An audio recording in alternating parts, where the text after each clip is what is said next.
Seja bem-vindo à Primeira Igreja Batista do Pará. Seu vídeo já vai começar. Mas antes, não esqueça de se inscrever, dar o like e ativar as notificações. Graça e paz, amados irmãos. Estou aqui para relembrar vocês que nós estamos no mês de missões. Está chegando o Congresso Semear aí nesse sábado agora, começando sábado e vamos até domingo à noite. Sábado início, 18h30, o nosso culto de abertura aqui do Congresso. E aí nós vamos ter logo após o culto um jantar especial, nosso jantar missionário. Você já deve estar sabendo aí da divulgação que a gente está fazendo. E se você ainda não fez a sua inscrição, ainda dá tempo.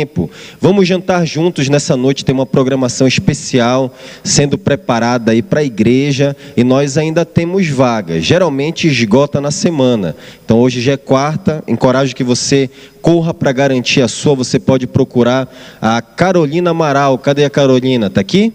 Carol Amaral? Está aqui em pé, olha, você pode procurar a Carol ao final do culto ou me procurar, que eu vou ter o maior prazer em te direcionar. Meus irmãos, eu tenho dito para Fernanda, dizia também lá na nossa congregação do Júlia Cefé, dizia no Pão da Vida, nós somos muito abençoados como igreja. Nós temos o privilégio de estudar um livro da Bíblia na quarta, estudamos um livro da Bíblia no sábado, no culto Atitude com o pastor André, estudamos domingo de manhã um livro da Bíblia diferente, e outro livro diferente domingo à noite, além das classes de escola bíblica dominical. Fosse isso pouco, a nossa igreja ainda promove congressos, eventos arrebatadores, que parece que essa igreja vai cair aqui quando tem esses eventos, né? É orquestra, é a igreja entupida. Então, queridos, eu duvido que você encontre na nossa região, isso para a glória de Deus, não para o nosso engrandecimento, um cardápio da Bíblia tão diversificado quanto nós temos aqui na nossa igreja. E está chegando aí o Congresso Semear, mais um banquete espiritual que nós vamos receber da parte do Senhor. O Senhor está colocando fartamente na nossa mesa. Vamos aproveitar isso, né? Nós podemos comer enquanto gentios conversos, não só das migalhas que caem da mesa do dono, mas o Senhor tem nos dado todas as coisas com Cristo. Então aproveite, vamos estar junto nesse sábado e domingo, nesse final de semana, ouvindo da parte do Senhor o que Ele deseja de nós, para que nós como igreja obedeçamos na área de missões. Nós vamos orar agora pelo casal missionário. Está aqui o nosso casal missionário lá do Tapanã, pastor Milton Paulo e a sua esposa Sueli Paulo, são os nossos obreiros ali naquela congregação, já estão lá há cerca de 5 anos, e alguns dos irmãos já os conhecem, e vocês vão poder conhecer outros missionários ainda, porque a gente está finalizando um projeto, eu acho que já foi até para a gráfica, né, Carol, para ser impresso, um mapa missionário que nós vamos colocar aqui nesse hall. Você vai ter aí a relação de todos os nossos missionários e a localização onde eles estão, para que você fique familiarizado, os conheça, tenha sempre isso em mente. Você vai sair daqui, isso vai estar impresso na sua mente ali. Você não vai poder esquecer que nós temos missionários naquelas localidades. E o nosso casal é né, desses casais missionários que nós temos apoiado aí. Então vamos orar pelo casal missionário e também já lembrar de orar pela pregação da palavra, que o Senhor me ajude a comunicá-la e também prepare o coração dos irmãos para recebê-la. Senhor Deus, muito obrigado pelo privilégio que nós temos de estar reunidos aqui como igreja, Senhor. Não merecíamos, não nos apoiamos nos nossos méritos, declaramos que Tu és a nossa justiça, Senhor, e queremos glorificar o Teu nome dessa maneira, reconhecendo no íntimo, Pai, que nós não somos nada, que nós não merecíamos nada senão o inferno. Queremos morrer para os nossos direitos, para as nossas opiniões e viver para a verdade, Senhor. Ajuda-nos, Senhor, anima os nossos corações, aviva a Tua obra, a começar por nós, Senhor. Aquece, incendeia os nossos corações. E assim nós oramos também pelo casal missionário que está lá no Tapanã, Pai. Pastor Milton, Sueli, anima os Teus servos, enche-os com Teu Espírito, Senhor, para que eles possam realizar a Tua obra, debelando todas as resistências da carne e espirituais, Senhor. Ajuda-os a se manterem em integridade, puros, livres do pecado, mantendo-se fiéis ao Senhor, desejando tão somente o Senhor. E levanta, Pai, obreiros, trabalhadores para ajudá-los no trabalho ali, Pai. Gente entra, gente sai. E isso desanima, às vezes, os teus servos, Pai, que têm labutado ali para realizar um trabalho e edificar a igreja. Manda gente para ali, Pai, convertidos, crentes, aqueles que querem ser discípulos de Jesus, envia para lá, nós te pedimos. E também colocamos o nosso congresso que vem à frente, diante do Senhor. Pedimos a Tua bênção sobre nós, ó Pai, e nos guia, nos dá a direção, mostra-nos o caminho que devemos seguir. E agora pedimos pelo momento de ministração da palavra agora, no qual o Senhor mesmo fala, Pai, por meio da pregação. É a Tua voz para a Tua igreja, e nós pedimos que o Senhor supra as nossas necessidades, a minha como pregador e a dos meus irmãos como igreja. Em nome de Jesus. Amém.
Vamos dar continuidade em nosso estudo da Palavra de Deus em 2 João.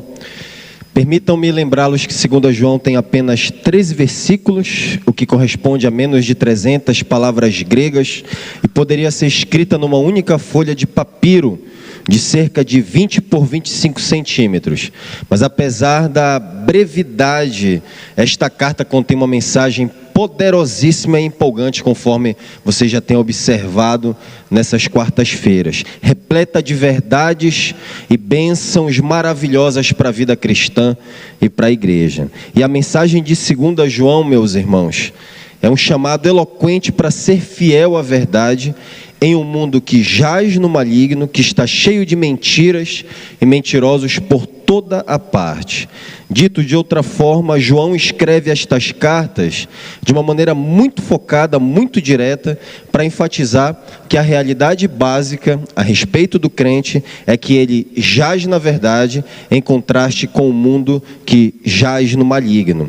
5 vezes, nos primeiros 4 versículos desta carta, João usa a palavra verdade, e isso significa que a verdade ela é suprema, que o crente deve priorizar a verdade, que a verdade deve ter primazia em todas as coisas neste mundo de mentira, que nós devemos pensar, falar e agir de acordo com a verdade, que nós devemos colocar a verdade em primeiro lugar e acima de tudo, custe o que custar, porque a igreja foi chamada para ser coluna e baluarte da verdade.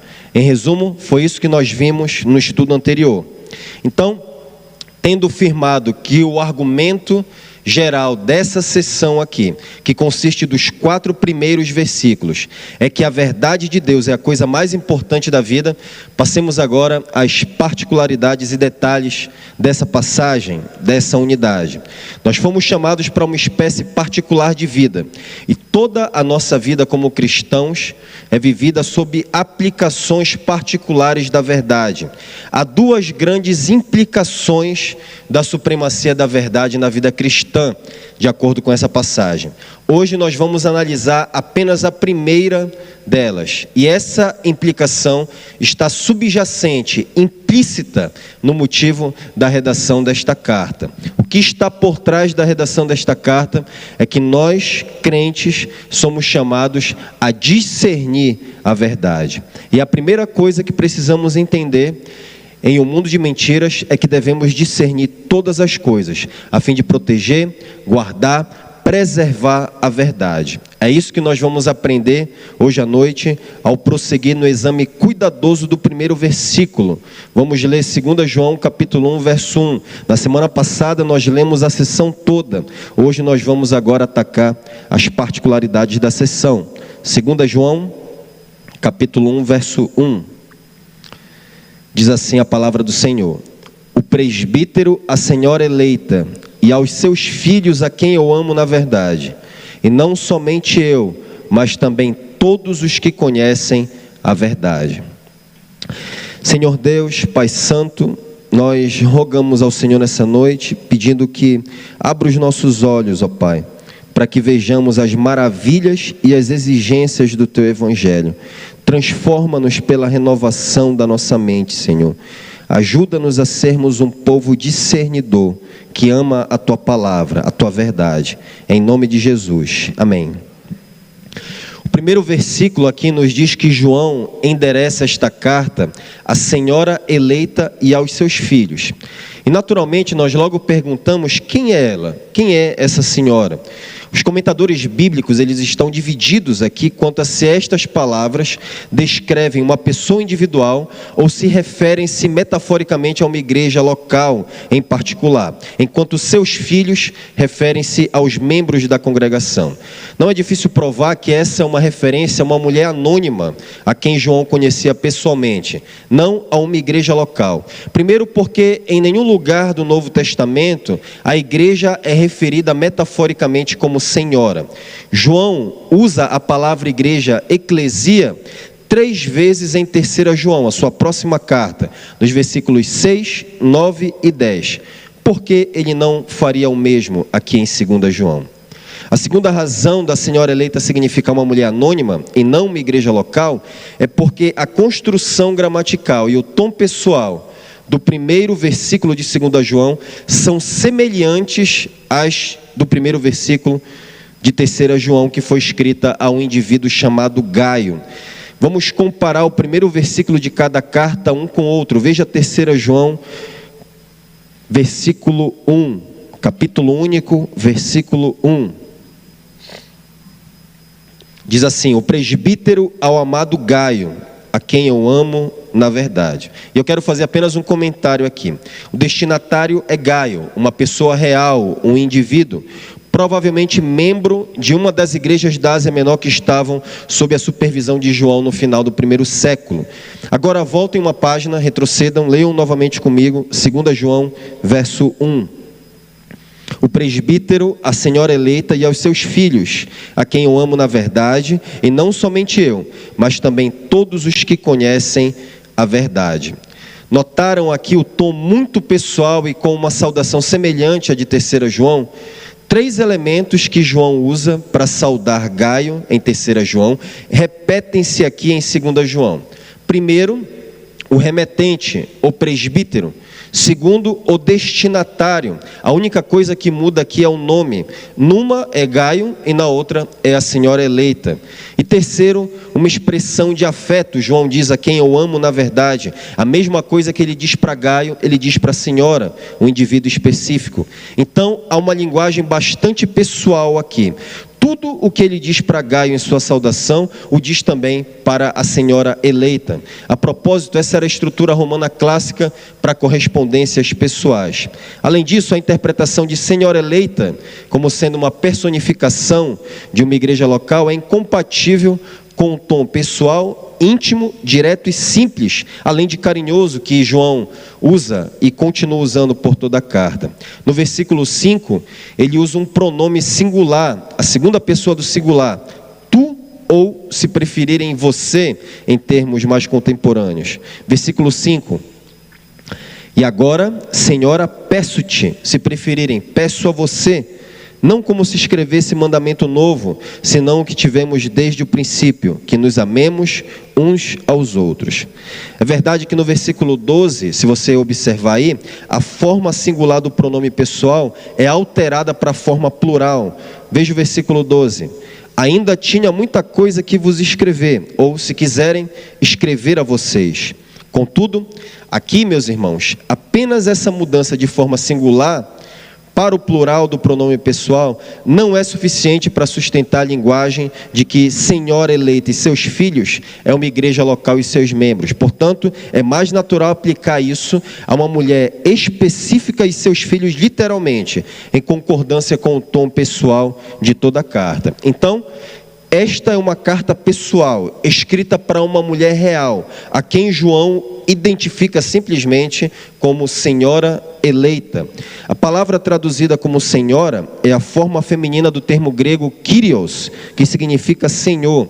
Isso significa que essa mulher, ela era a governanta da casa, a dona da casa. O marido basicamente é o senhor da casa, entre aspas, no sentido de responsabilidade e autoridade últimas. Mas a mulher é a senhora, ela tem a sua esfera de autoridade e responsabilidades. Ela é a oikodéspotes, a governanta da casa, a administradora do lar, como Paulo as identifica em 1 Timóteo, capítulo 5, versículo 14. Vá a 1 Timóteo, capítulo 5, verso 14.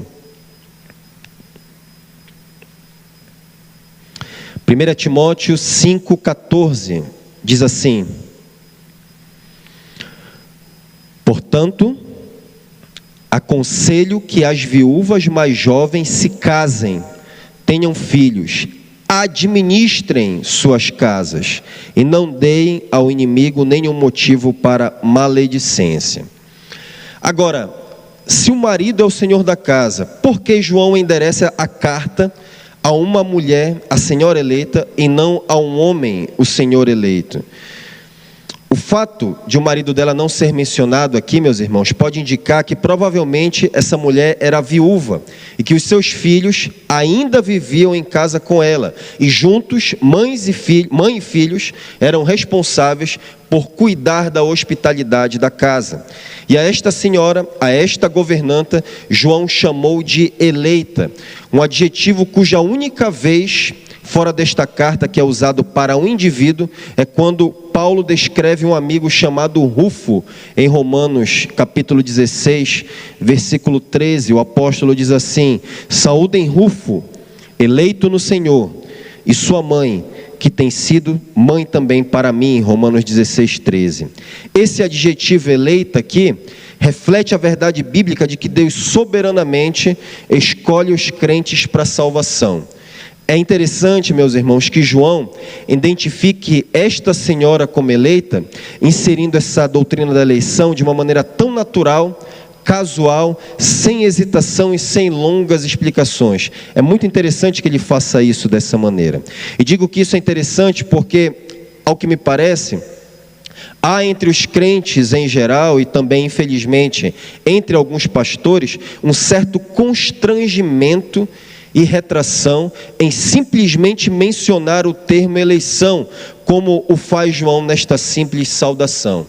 Afinal, você concorda comigo, é comum nós nos referirmos a um crente como filho de Deus, nascido de novo, regenerado, salvo, cristão, servo, mas nunca ou raramente eleito. No entanto, todos estes termos são termos bíblicos que indicam uma mesma e gloriosa realidade, que somos salvos individualmente por um ato soberano de Deus, antes da criação, no qual Ele escolhe algumas pessoas para serem salvas, não por causa de algum mérito ou obra antevistos nelas, mas somente por causa da sua boa vontade.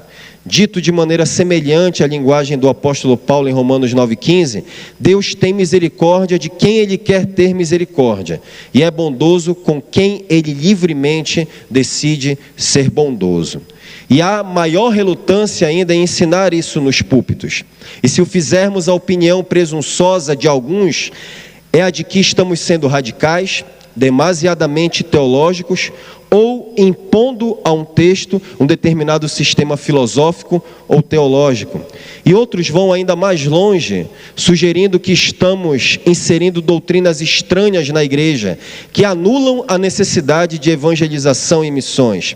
Essa publicidade negativa, meus irmãos, paralisa e acanha muitos crentes e pastores de anunciar aquilo que a Bíblia simplesmente diz, de modo que eliminam o termo eleição dos seus vocabulários, conversações e praticamente também do seu ensino. Mas essa visão fraca da soberania divina não é correspondente à dos escritores do Novo Testamento. Os escritores do Novo Testamento não hesitavam em se referir naturalmente aos crentes como eleitos, simplesmente eleitos, sem dar muitas explicações disso. Deixe-me citar apenas 2 exemplos aqui. Vá a 1 de Pedro, capítulo 1, versículo 1. 1 de Pedro, capítulo 1, versículo 1.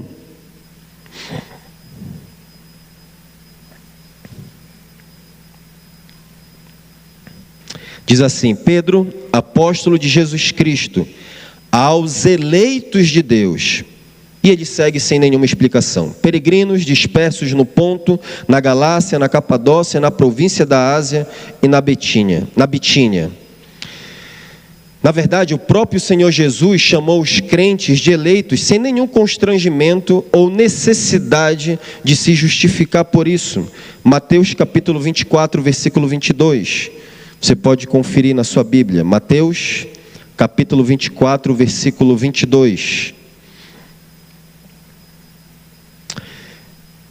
Mateus 24, 22 diz assim: se aqueles dias não fossem abreviados, ninguém sobreviveria, mas por causa dos eleitos, aqueles dias serão abreviados. Por causa dos eleitos, nenhuma explicação segue-se na sequência. Portanto, esse termo eleição é um termo glorioso, meus irmãos, inevitável. Apenas citando 2 exemplos aqui. Um do apóstolo Pedro, não Paulo, e um do próprio Senhor Jesus. Esse termo eleição é um termo glorioso e inevitável. Deus nos escolheu para a salvação antes da fundação do mundo, independentemente de algum mérito antevisto em nós. Agora sim, mencionando Paulo, não é isso que diz Efésios capítulo 1, versículo 4? Escritura, palavra do Senhor. Efésios capítulo 1, versículo 4.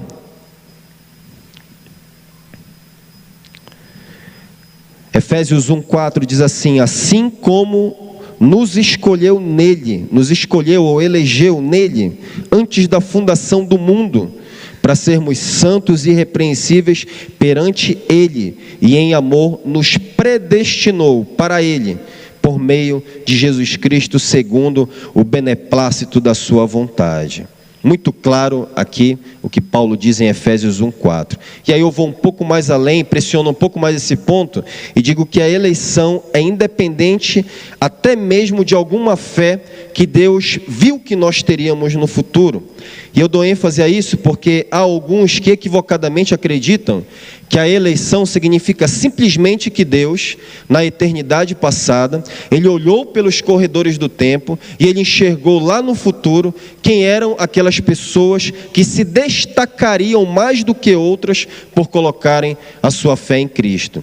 E tomando conhecimento prévio disso, Deus elege, escolhe aqueles que Ele sabe que teria mais fé, que terão mais fé para aceitar a Cristo. E aqueles que Ele sabe que não aceitarão a Cristo, não serão eleitos. No final das contas, é uma eleição condicionada à própria vontade do homem natural, e não a vontade de Deus. A salvação, no final de tudo, depende da vontade do homem, da vontade caída do homem, afetada pelo pecado, e não da vontade soberana de Deus. O problema dessa visão é que se alguém é salvo porque tem mais fé do que o outro, ou porque exerce mais fé do que outro, então a salvação ela é por meio de obras. É isso que nós estamos dizendo. E isso não faz jus ao ensino bíblico. Nós não somos salvos por causa da fé. Nós somos salvos por meio da fé, ou mediante a fé, como diz Efésios capítulo 2, versículo 8. Porque pela graça sois salvos, por meio da fé, e não por causa da fé. E isto não vem de vós, tudo que veio anteriormente, a fé, a salvação, não vem de vós, é dom de Deus, não de obras, para que ninguém se glorie. Se é por obras, eu estou aqui já indo para outro texto bíblico, se é por obras, já não é pela graça. Então nós não podemos fazer da fé uma obra. A fé é apenas o meio ou o instrumento da salvação e nada além disso. Você pode não gostar disso, pode ofender a sua sensibilidade, pode não soar bem aos seus ouvidos humanos, você pode ter dificuldade em aceitar isso, mas isso não significa que a eleição não é uma doutrina bíblica. Você não pode negar que a doutrina da eleição está na Bíblia e que também está escrito que os pensamentos de Deus são mais altos do que os nossos. Você não pode negar que esse é um termo inspirado pelo Espírito Santo e que nunca ofendeu os crentes do Novo Testamento. E aqui está João muito naturalmente, chamando essa respeitável senhora de eleita. Nenhuma dificuldade nisso, e ele segue a sua carta. E dessa maneira João nos ensina que jamais devemos ter nenhum constrangimento com nenhum aspecto da verdade, nenhuma obrigação de nos justificarmos ou nos explicarmos por causa da verdade, ou pedir desculpas por causa dela. A verdade deve ser amada, exaltada, verbalizada, proclamada, discernida e vivida, jamais omitida. Quer entendam, quer não, quer aceitem, quer não. E se alguém tem dificuldade com a verdade bíblica ou não a aceita como tal, o problema está no que a pessoa pensa. O problema não está na Bíblia, está numa falha no entendimento causada pelo pecado, em suas crenças erradas, em sua falta de discernimento, e não naquilo que a Bíblia diz ou nos termos que ela usa para expressar a verdade de Deus. Eu costumava dizer lá na nossa congregação do Júlia Cefé, não vá à Bíblia procurando erros nela, querendo alterá-la. Vá à Bíblia procurando os seus erros e buscando transformar a sua vida. Agora, em continuidade, o que me interessa é por que João escreveu a uma mulher específica e seus filhos. Ele escreveu porque alguns falsos mestres estavam realizando um ministério itinerante como se eles fossem verdadeiros pregadores do Evangelho. Eles estavam viajando por aí de cidade em cidade e buscando hospedagem na casa dos crentes.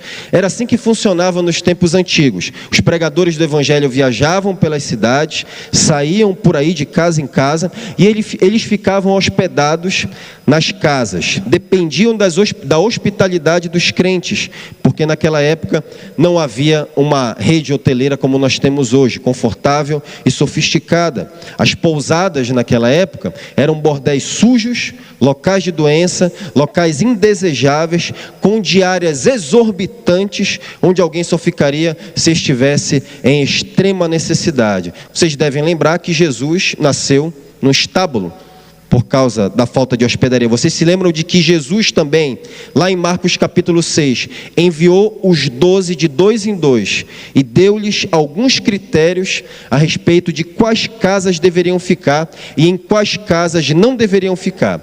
Então, era basicamente assim que funcionava nos tempos do Novo Testamento. Olhe por um instante, 3 João, vira uma página, você está em 2 João, avance uma página, e o próprio João recomenda a Gaio, no versículo 6 da sua 3ª carta, que quando os pregadores do Evangelho vierem, mesmo sendo estranhos, isso ele diz no versículo 5 de 3 João, quando eles vierem, agora o versículo 6, Você fará bem se os encaminhar em sua viagem, de modo agradável a Deus, pois foi por causa do nome que eles saíram, sem receber ajuda alguma dos gentios. É, pois, nosso dever receber com hospitalidade a irmãos como esses, para que nos tornemos cooperadores em favor da verdade. Hospitalidade, filoxenos em grego, significa amar estranhos. Os crentes eram obrigados a mostrar hospitalidade não apenas a outros crentes conhecidos, mas também a estranhos.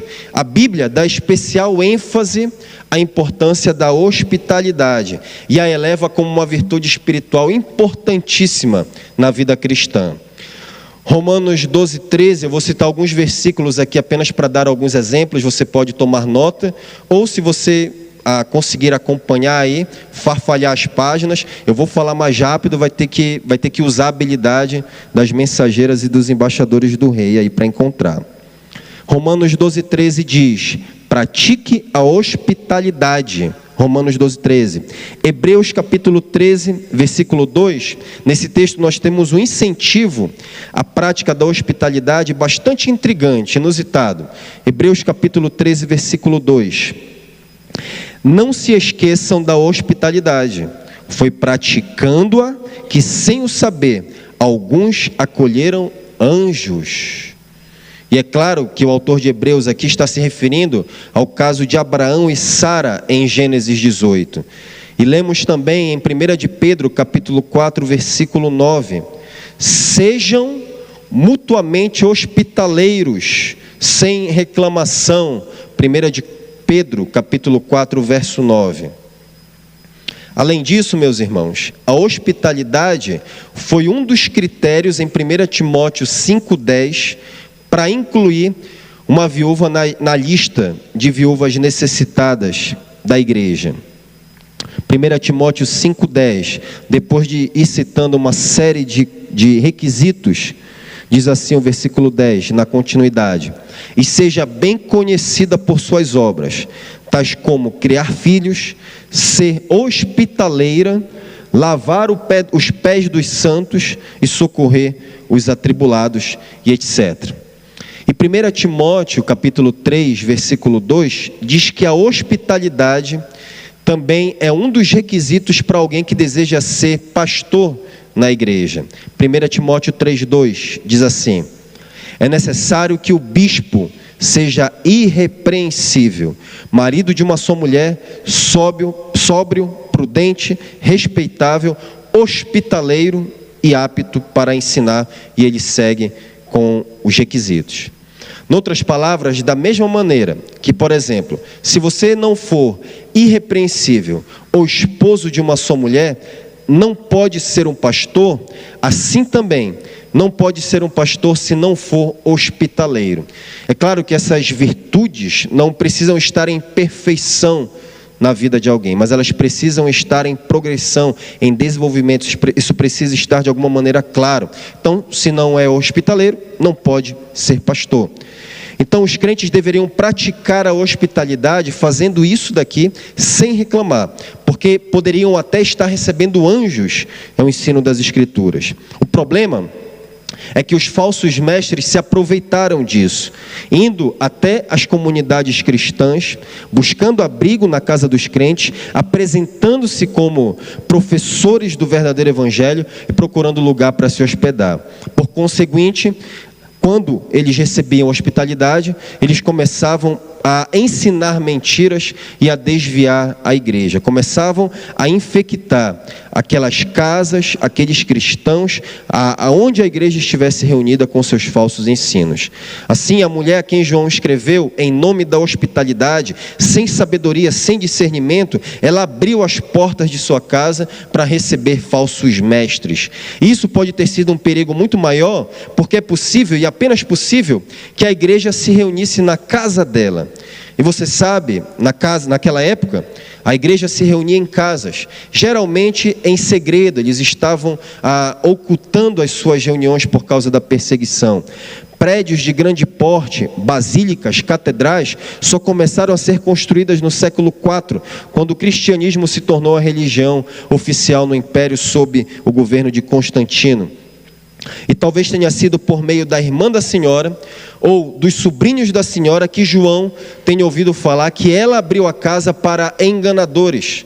João dá a entender no versículo 13 de 2 João, retorne para lá, versículo 13 de 2 João, que ele estava na companhia ou na casa da irmã da senhora, ou pelo menos junto com os sobrinhos dela. Diz assim o verso 13: os filhos da tua irmã eleita te saúdam. Consequentemente, o apóstolo escreve para alertá-la sobre essa perigosa falta de discernimento. E assim nós lemos no versículo 10 de 2 João: se alguém chegar a vocês e não trouxer esse ensino, não o recebam em casa, nem o saúdem. Depois de toda a ênfase especial que a Bíblia dá a respeito do dever da hospitalidade, esta nota, esta advertência que João escreveu à senhora é muitíssimo importante e necessária, meus irmãos. Por quê? Porque por mais excelente, louvável, recomendável, dadivoso, digno que algo seja, jamais deve ser feito às custas da verdade. Os fins no cristianismo não justificam os meios, colocando isso numa única frase, e nós poderíamos desdobrar esse ponto aqui, mas eu preciso avançar, e meu ponto é que a verdade é mais importante que a hospitalidade, e a hospitalidade divorciada da verdade, assim como qualquer outra coisa, é abrigo da mentira. E como eu lhes disse no último estudo, nós nunca podemos perder de vista que a verdade é suprema, que a verdade é sempre a coisa mais importante, ocupa o primeiro lugar, a verdade deve ter primazia na vida do crente. Deixe-me expressar isso em termos negativos. O crente jamais deve ter qualquer ligação com a mentira. Sob nenhuma hipótese, o crente deve abrigar o erro, seja na mente, no coração, em casa, na igreja, em nenhuma área da vida. Se a verdade é superlativa na vida do crente, ou pelo menos deveria ser, como nós vimos no estudo anterior, a mentira deve ser nula, inexistente, inoperante. É exatamente por isso que João está escrevendo para a senhora, para ensinar que os que vivem na verdade não têm e nem devem ter qualquer ligação com o erro, com a mentira. João quer que ela tenha esse discernimento, que ela consiga separar a verdade do erro. A questão aqui é de discernimento. A hospitalidade deveria ser praticada, mas com discernimento, regulada, limitada pela verdade.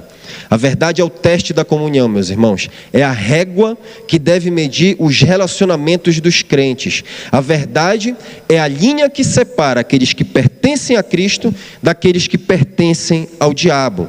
Você se junta com os que vivem na verdade e se separa dos que vivem na mentira. Simples assim.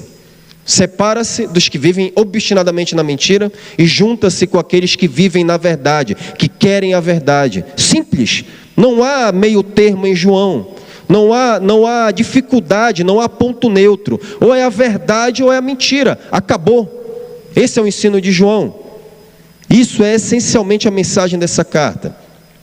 E eu quero lhes dizer que eu estou cada vez mais convencido, meus irmãos, que o desafio da igreja e dos crentes no nível pessoal não é tanto em discernir entre a verdade e o erro, quanto é em discernir a verdade daquilo que é quase verdade. Deixa eu te dizer uma coisa, os pontos nebulosos e neutros, biblicamente falando, em meu juízo, são muito mais raros do que nós imaginamos.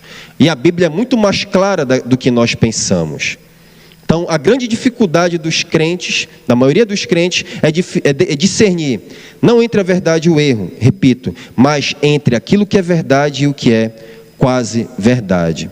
Dito de outra forma, o desafio maior é discernir a verdade daquilo que apenas contém algumas doses de verdade, aquilo que está mesclado com a verdade. E sabemos que uma meia-verdade é, na realidade, uma mentira inteira, uma mentira completa. E o problema disso, como disse o finado jornalista Milor Fernandes, é você acreditar exatamente na metade que é mentira. E lamentavelmente era esse o erro que a senhora a quem João escreveu estava cometendo por falta de discernimento. Ela estava acreditando na metade que é mentira ensinada pelos falsos mestres gnósticos. Porque, deixe-me lembrá-los, os gnósticos não negavam exatamente a existência de Deus, nem que Jesus era Deus. Era um cristianismo falsificado, diluído, adulterado. Eles acreditavam nisso à sua maneira, mas eles acreditavam de alguma forma. Havia resquícios da verdade no gnosticismo. O problema é que eles negavam a humanidade, a encarnação de Jesus, porque influenciados pela filosofia grega, eles acreditavam que a matéria ela era essencialmente má e o espírito era bom. Tudo aquilo que era material físico era mal, tudo aquilo que era espiritual era bom. Assim, o corpo sendo matéria não podia ser bom. E uma das graves implicações disso, dentre outras, é que esse ensino levava à libertinagem, à imoralidade, visto que argumentavam que se o corpo era intrinsecamente mau, não havia nenhum problema em eles satisfazerem seus desejos pecaminosos. E deste modo esses falsos mestres saíam por aí ensinando meias verdades do cristianismo, disfarçados de anjo de luz, como diz Paulo em 2 Coríntios 11:14. Então os crentes, por falta de discernimento, foram tão enganados pelas meias verdades da heresia gnóstica, que 8 livros, meus irmãos, do Novo Testamento foram escritos para combatê-la. Dos 27, 8 são para combater a heresia do gnosticismo. Colossenses e 1 e 2 Timóteo, Tito, as 3 cartas de João e Judas. E a senhora foi um desses crentes que não tiveram a capacidade de discernir entre a verdade e a quase verdade. Pois bem, mais de 2000 anos se passaram desde então. E muitos crentes sem discernimento, que não conseguem separar a verdade do erro, tampouco discernir a diferença entre a verdade e a meia-verdade, continuam sendo enganados e acolhendo a mentira. E eu digo isso com pesar. De que maneira nós temos sido enganados? Vocês perguntam. Nós não abrimos a porta de nossas casas literalmente para hospedar falsos mestres. Nós não estamos abrigando um falso missionário. Eu digo a vocês que para abrigar a mentira, não é necessário que vocês hospedem literalmente um falso missionário. E pela seguinte razão, e não é possível exagerar na repetição disso: Satanás se disfarça de anjo de luz, apresentando-se com mentiras e distorções da verdade. O diabo é o maior enganador que existe. O diabo é o pai da mentira, não há qualquer verdade nele, como disse o próprio João no capítulo 8 do seu evangelho, versículo 44. Desde o princípio ele tem rodeado, tem vagueado a terra, viajando de país em país, de casa em casa, de igreja em igreja, buscando abrigo na mente e no coração dos crentes, a fim de perverter a verdade de Deus. Desde o princípio ele vem colocando dúvidas a respeito da palavra de Deus e tentando inserir as suas mentiras. Foi isso mesmo que Deus disse? Ele disse para Adão no princípio. Ou vocês não se lembram que ele é tão astuto que desde o princípio ele apresentou-se disfarçado de uma serpente, uma criatura familiar ali do jardim, e conseguiu ser recebido no Éden por Adão e Eva e enganá-los quando eles estavam em uma condição, atenção aqui, de pureza e santidade originais. Não estavam na nossa condição caída. E ainda hoje Satanás continua se disfarçando para enganar, para fazer a mentira parecer a verdade. E ele nem sempre ataca o evangelho abertamente. É importante que você entenda isso. É vital que você entenda isso. Às vezes ele utiliza até versículos bíblicos, como fez com o Senhor Jesus no deserto, lá em Mateus capítulo 4, versículo 6, por exemplo. Ele usa fraude, dissimulação, distorção, hipocrisia, e é mais provável que ele ataque com erros sutis. Um dos grandes problemas da nossa vida cristã é não conhecermos o inimigo. Mas se você sabe que está numa guerra como um bom soldado, um mero estalar de galhos na selva já te deixa em posição de combate para reagir, resistir ao diabo. Então ele nem sempre ataca abertamente. Ele faz até mesmo com que as pessoas chamem o mal de bem. Infelizmente, alguns de vocês, não me refiro a todos, não conheço a vida de todo mundo aqui, embora rejeitem algumas mentiras descaradas, têm sido enganados por meias verdades e sequer perceberam. Alguns de vocês rejeitaram Adolf Hitler, com certeza reprovam o que Adolf Hitler fez, mas aceitaram Karl Marx, que tinha ódio semelhante pelos judeus. Outros de vocês rejeitaram Marx, mas aceitaram Freud, que era anticristão. Com razão, vocês recusam a teoria do Big Bang em favor do criacionismo bíblico, mas o integraram com a teoria da evolução de Darwin, misturando a verdade com o erro. Algumas de vocês, mulheres, e homens também, acertadamente repudiaram o machismo, que também é totalmente antibíblico, mas caíram em muitos enganos do feminismo. E no embalo do movimento feminista, há também algumas pessoas, homens e mulheres, que condenam a violência e o homicídio doloso sob quaisquer circunstâncias e, todavia, estão dispostas a abrir concessão ao aborto em alguns casos. Em matéria de religião, alguns de vocês celebram as 95 teses de Lutero e desfrutam dos efeitos da reforma protestante, senão nós não estaríamos aqui essa noite, mas colocam experiências, sentimentos e tradições eclesiásticas e denominacionais acima da palavra de Deus.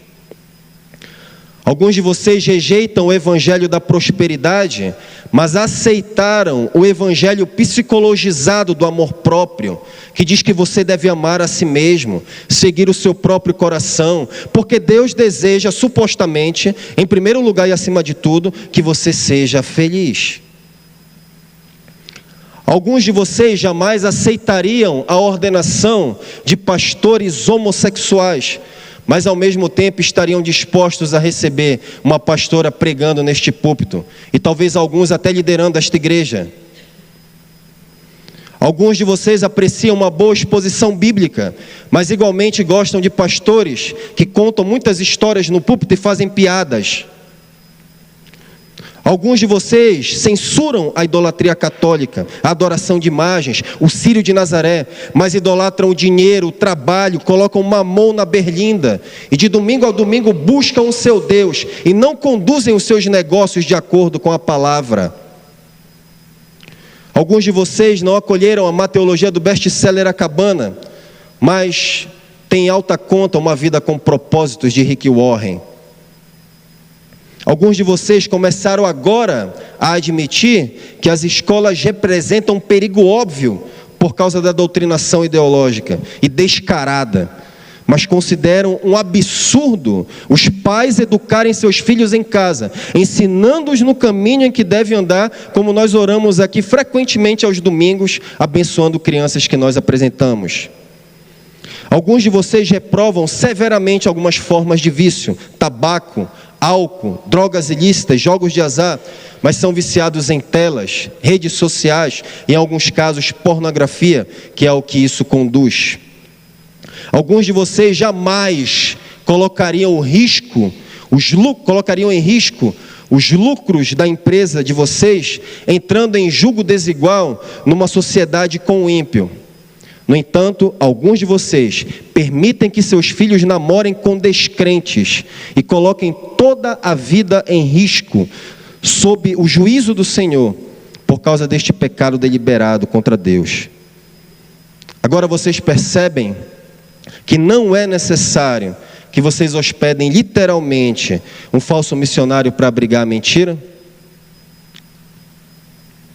Deixe-me repetir isso para o seu benefício. Satanás continua disfarçando-se de anjo de luz, apresentando-se com meias verdades ou mentiras completas. E, lamentavelmente, alguns crentes estão sendo enganados em assuntos de religião, de política, de ciência e até mesmo no nível familiar e pessoal, como ocorreu com esta senhora incauta aqui. E assim João, ao escrever a esta senhora, está revelando a vontade de Deus, de que Ele não quer que nenhum crente, meus irmãos, esteja exposto à mentira de nenhuma maneira, inclusive a mentira mesclada com a verdade. Isso é uma sonora advertência, esta carta, sobre a influência prejudicial do engano sutil. Não o engano descarado, mas aquele sutil. É um chamado vigoroso ao discernimento. Pode haver algum resquício de verdade até na mais satânica heresia, mas nunca será a verdade completa. Sempre será corrompida, desequilibrada. Portanto, a única reação apropriada ao falso ensino é afastar-se dele, porque a influência da verdade misturada com a mentira é muito mais eficaz e destrutiva do que uma aberta contradição da verdade. Fuja de toda forma de mal, diz a Escritura em 1 Tessalonicenses 5:22. Não há nenhum benefício em se expor à mentira. Nós não devemos nos expor à mentira, seja em telas, seja por meio daquilo que ouvimos. Não há benefício na mentira, isso vai afetar a nossa vida de alguma maneira, e muitos estão afetados por esse mundo em que nós vivemos e sequer perceberam. E é isso que nos entristece, porque a palavra de Deus e o seu ensino são claros, e as situações nebulosas são muito mais raras do que nós imaginamos. O que está por trás da redação desta carta é que nós crentes somos chamados a discernir a verdade. É a primeira coisa que nós precisamos entender. Em um mundo de mentiras, devemos discernir todas as coisas, a fim de proteger, guardar, preservar a verdade. Eu ainda tinha muitas coisas que eu queria expor para vocês sobre isso, mas nós precisamos parar por aqui. Todavia, permitindo Deus, no próximo estudo, nós aprofundaremos no ensino bíblico sobre discernimento pessoal, sobre discernimento espiritual. Nós vamos expandir o ensino do apóstolo. E nós vamos ver também como nós podemos desenvolver discernimento pessoal para não te deixar sem essa possibilidade de informação. E eu encerro orando para que vocês julguem qualquer ensino doutrinário e ideias seculares, como os bereanos, que foram mais nobres, porque examinaram as Escrituras todos os dias, para ver se as coisas eram de fato assim.